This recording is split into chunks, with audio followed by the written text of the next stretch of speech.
those who live it. I'm your host, Renee Kranz. In the studio with me today, I have Sandy Petree. Hello, Sandy. Hello.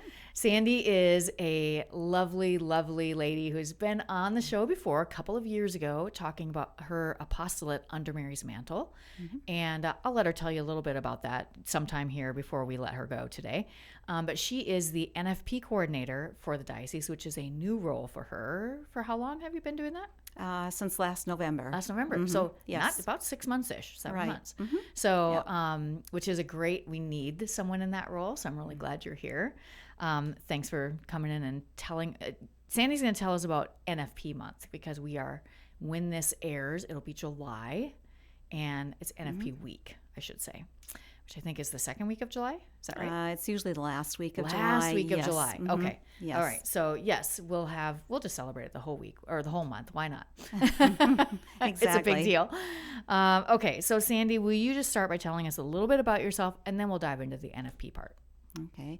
Well, I'm originally from the north part of the state. My family, actually there was 6 of us in my family. My mother was raised in a very good Catholic family, and my father was Protestant, but he was very supportive of my mother raising us in the Catholic faith.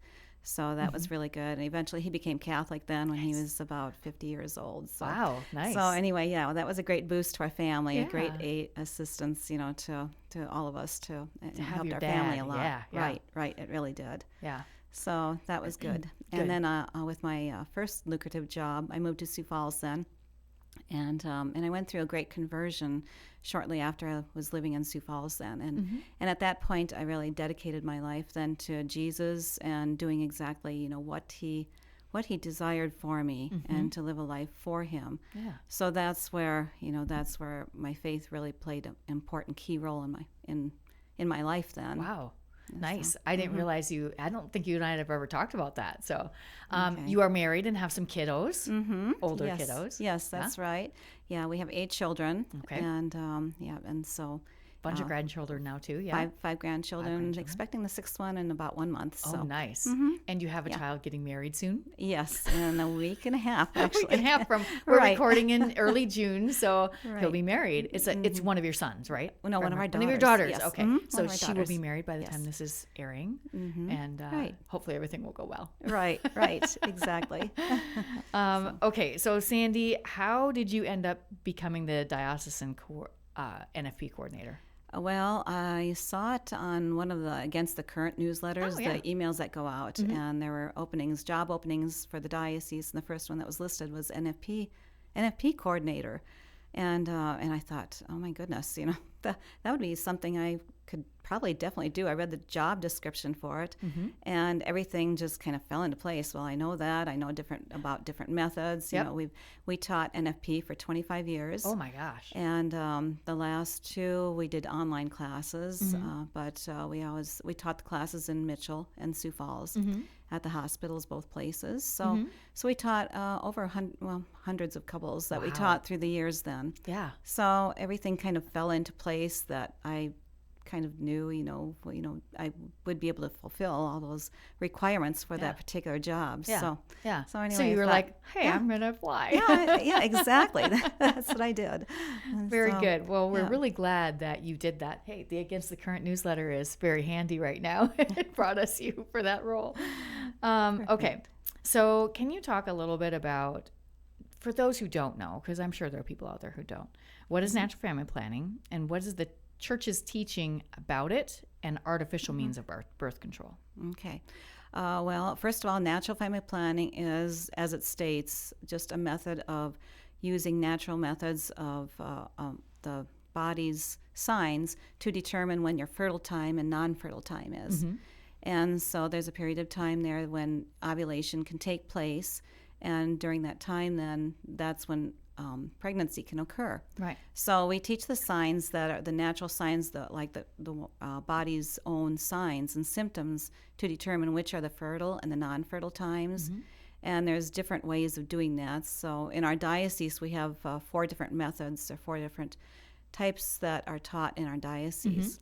And we had learned from the Couple to Couple League, which was, we had a couple in actually, we got married at the cathedral, and we went to our priest and asked, if he knew anything about this, because like I stated, I knew that there were only natural methods taught in the church. Mm-hmm. At one time, contraception was accepted or was not accepted in the Catholic Church. It was never accepted in any denomination, any Protestant or any other churches. And contraception has been around for years and years. In biblical times, even, they talk about immoral methods. And, of course, the pagans, they use contraception. And so the church has always taught that contraception was against what God's design for the human body is. And then in the 1900s, then Margaret Sanger started the first birth control clinic in I believe New York. And shortly after that, then the Anglican Church was the first Protestant church to accept contraception, that birth control would be acceptable in extreme circumstances or in severe cases. And shortly after that, a lot of Protestant churches followed suit and did the same thing then. And so the Catholic Church, was, kind of like a holdout there. And the birth control pill came about then, it was developed in the 1950s. And then in 1960, it was approved for use in the United States. So it was the first drug used to fix an already working portion of the body. Whereas other times drugs are used, other times they're used to something that's not working right. To fix something that's broken or whatever. Whereas this was something that corrected a healthy functioning body part. And so this was, contrary to made in the image of God and what the spirit of marriage should be. Life-giving. And that's in 1968. Then Pope Paul Sixth, right? Pope Paul the Sixth. Yes, Pope Paul the Sixth issued the Humani Vitae document. And everybody knew that something was coming, and they were hoping that this would be the time that he would approve birth control, and all of this would be over with. Because, like I said, in 1962, I believe, it was approved for the, 1960, because I looked it up to make sure that I had the year right. It's hard to remember because all those. I was thinking 62, but it was 60. And so people were really disappointed then when, he was saying, nothing has changed. He took a lot of heat. He did. He did. And because of the culture at that time and the spirit of just rebelling against so many things. There was the war going on, and there was just a spirit of rebellion going on against anything that was, traditional or whatever. And so people didn't want to go along with it. And already in the Catholic Church, there was a lot of reforming, within the church. The Second Vatican Council had happened, and I believe that was 1962 or 65. It was before 1968. So when he came out with this, and it was just like, oh, well, we're going to go with our own way. Do it anyway. And and so there was a lot of problems after that. Then. And the church since then has continued, along with Pope Paul II, or Pope John Paul II. He reaffirmed everything that Pope Paul VI had stated in Humani Vitae, and went ahead with the theology of the body, which encouraged people to form their lives more according to what God's design for the human body is, and to live in his image, and what he intended for marriage. And even now recently, Pope Leo has stated again, the family is the future of humanity. It's the cradle of the future of humanity. So, there we see a life-giving aspect to the whole issue of birth control. So, I mean, the church gives us this for a reason. It's for the good of the church, but the good of us. Not just because it wants to make our life just difficult. Exactly. It really doesn't make your life difficult. Exactly. I have to tell you. Exactly. Will you tell us a little bit about the methods that are taught here in the diocese? Okay. I was going to get into that. So we do have 4 different methods taught in our diocese. And so there's 4 different ones. The symptothermal method taught by the Couple-to-Couple League, the Creighton method and Marquette method, and the FEM method. Okay. So those are the 4 major ones. And all 4 of those are approved by the USCCB. Okay. So we have the National Institute for the Family, and they, do work with the NFP program. And those are approved by them. So all 4 use mucus as one of their signs, so that's kind of a basic one of sign for all of them. And so the Creighton method uses particularly that one. That's the one they focus on. They only have the one. Yeah. And that one is taught by doctors and nurses. Okay. And that one for any couples that are trying to achieve pregnancy and having difficulty or have had repetitive miscarriages. That is the method that is highly recommended by the Creighton method. Okay. Yes, because they work with the NAPRO technology, and so anybody that has reproductive problems or trouble achieving pregnancy, any problems associated with that, they're the ones that really is a good method to learn, because they have the technology and the doctors that work with that program. Yeah. And the Pope John Paul Institute in Omaha is the one. It is not far away. Yes, so, and that's right. That's exactly right. Yeah. Like if you're having, I would really recommend people, if they're, as a couple, if you're having problems with fertility, to look into that. Can they check with an NFP? Can they get information from you on that? Actually, yes. And also, for all 4 of them, they can find out more information about all of them by going to the sfcatholic.com. .org. Yep. .org. Yes.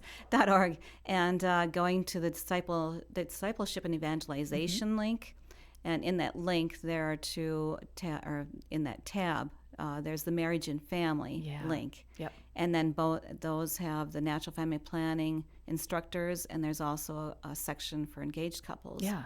So by going to either one of those, they list the methods, and the methods are all listed, and all the instructors in the diocese. Yeah. And Dr. Walks and his wife work specifically with couples, for that too. So he's retired from his practice, but they continue to teach hundreds of couples and help them to achieve pregnancy. Yeah. So that's great. Okay. And then Go ahead. Okay. Continuing on then. Yeah. I want to make sure we have time because people can find out about the methods online. I know like they all have their different signs. Usually it's around temperature, and that was there's different things I was going to mention. Yeah. With couple to couple A, and that's the one that my husband and I learned through. Yeah. And with that one, there's the temperature. And so that's a cross-checking sign, and that is very informative as far as knowing exactly when ovulation took place. So with that one, because sometimes with the other signs, it's not clear. Right. And so that makes it very clear. But a lot of people will say, well, I don't take my temperature at the same time every day. And it's not that difficult. and even if it's within a few minutes or whatever, or interruption during sleep, if you have that with a baby, and go back to sleep, you still have that. Plus, there's also now so many young gals, and I've found this out with my mother's group, are using like an Oura ring watch or the bands, any of those things that take your temperature on a consistent basis. Yeah. All of the apps that do the fitness things, it's probably with even the easier number now. Of steps that you take and your temperature. And one of my daughters has one of the rings, and it just shows everything, shows the different hormone levels and everything. Yep. So some of those things are very helpful. Yeah. So if somebody doesn't like taking their temperature at the same time every day, no excuse. There's another way. There's other ways to do it. Yes. And then the other 2 methods use these urinary strips. For the ones that don't want to do that. So it's very important that, yes, they do. Someone who's interested looks at the different methods and asks their instructor, if they, and you should have a cross-checking sign. Yeah. So if there isn't a cross-checking sign with the one key one that's being taught, check to find out if the instructor does teach the other, another one along with it. Yeah. And they will do that if most of them do that if requested. Yeah. So that makes sense. Yes. Okay. So Sandy, you taught NFP for many years. So it's all great to say, hey, you should do this because the church says so. But I think we should help people understand why this is important for married couples. Why does it matter in a marriage? Yeah, it's really important because it really, what we have seen from teaching couples, yes, that it definitely is a marriage builder. Okay. It's always so fun to go to the first class, and some of them take it because they're required to by their pastor or whatever, Yep. or their diocese. We've had some from other dioceses come because their diocese required it, and it's so funny because they'll be sitting in the first class, and the wife is on, or the fiance, she's sitting on one side. He's sitting, a few feet away, just kind of looking over like, I don't want anything to do with this. and by the second class, they're discussing, the charting, because there's always a little homework to do during class where they have to make sure that they know how to chart. Yep. And so they're a little closer. By the third class, they're laughing and talking with each other, and it's like, yes, they're connecting with It happens this. right away. It does by the third class. So it's really rewarding to see that, because that's an aspect of their married or future married life, either one, where they will have some discussion on this important part. Yeah. Because so many times, a husband will have no idea what's wrong with her. Why is she so moody? And a few days later, as happy as can be. Right. and it just helps make that connection, and also as far as the family planning portion of it too. And so even for ourselves, we found that. We had to make a decision about each time, and we did chart through the years, even between our children. Yeah. It wasn't just, well, let's just have another one because, we'll have them close together, Right. or spaced a little, whatever. Right. Women vary as far as their return to fertility after they have a baby, Sure. too, with breastfeeding. So we charted, and I know every time that we were expecting another baby, the question probably in their minds was, well, does it work or not? But I always charted, and so we know exactly, when pregnancy occurred, and it was a marriage builder even for us, because we would, we'd have that discussion. He wanted to have a large family. He came from a very, very small family, and I came from, there was 6 of us, and so I always wanted to have children, and but not as many as we did. And we think about, what if we wouldn't have had those last 4 we had? Yeah. What, our whole family, it's such a blessing. Yeah. And we see it now with our grown children. They're just so close to each other. It's very rewarding. Yeah. Yeah. And we've seen that in our classes too. Oh, I with bet couples. you do. Yeah.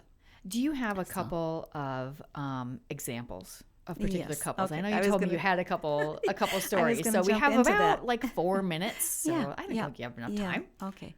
Well, I guess the very first class that we had, we had an example of a couple that was there because the wife, was there because she had had blood clots. Oh. And I thought, it is real. When they say that the pill can cause blood clots, clotting the legs, she had been hospitalized for blood clots, and they were instructed to learn a natural method of family planning. So I found out then, and that it is real. Yeah. And they just loved learning this way where they could use a natural method. So that was our very first example of that type. And we had another one later on, another couple that had come because they wanted to conceive. She had been on the pill for 10 years. Oh, gosh. She had no cycles whatsoever. And so we charted. We had 4 classes at that time. Now there's 3 classes, 1 month apart. And at the end of the 4 months, she still had not had any signs of recurrent. And usually it was about 2 or 3 months where we'd see something happen, starting to happen.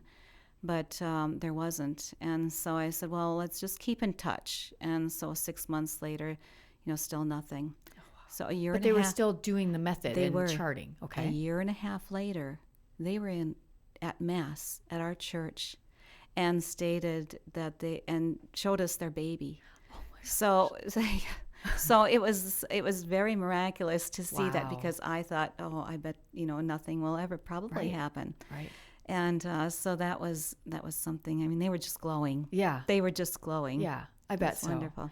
I think one of the things, too, that maybe people don't realize until they get into the classes is that this is the husbands are involved here. This is not just the wife has to do these things and that's it. Right. The husband's involved and has a part to play And exactly. And that really unites the two Right. in that aspect of their marriage. I'm sure you've seen that. So, yeah. And the last one I'll tell you about Yeah. then, it was a pharmacist and a nurse practitioner. Mm-hmm. They were going to college at the Augustana College.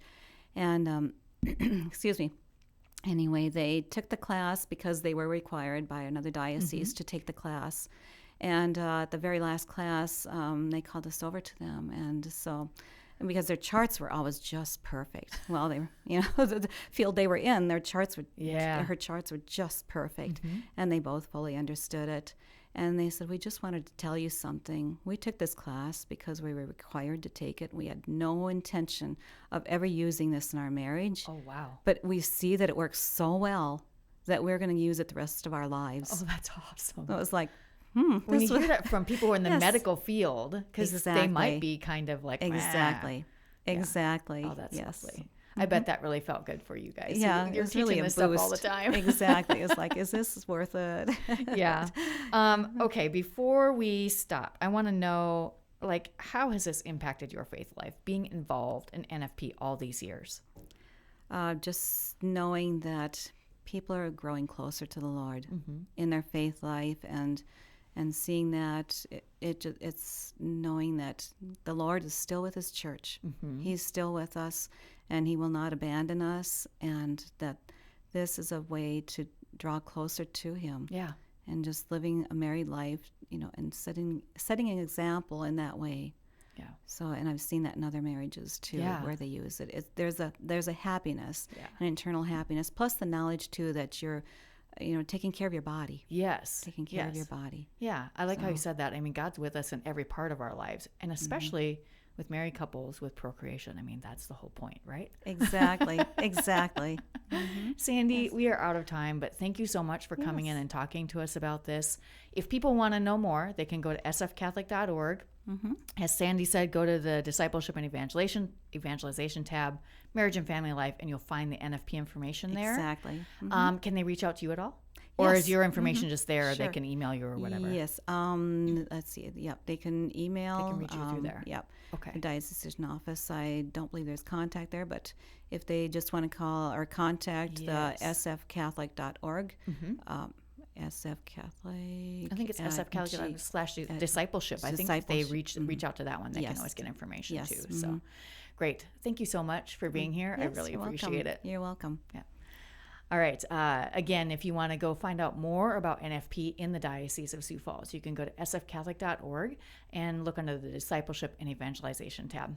That's it for us today. Hope you'll join us again next week for more Catholic Views.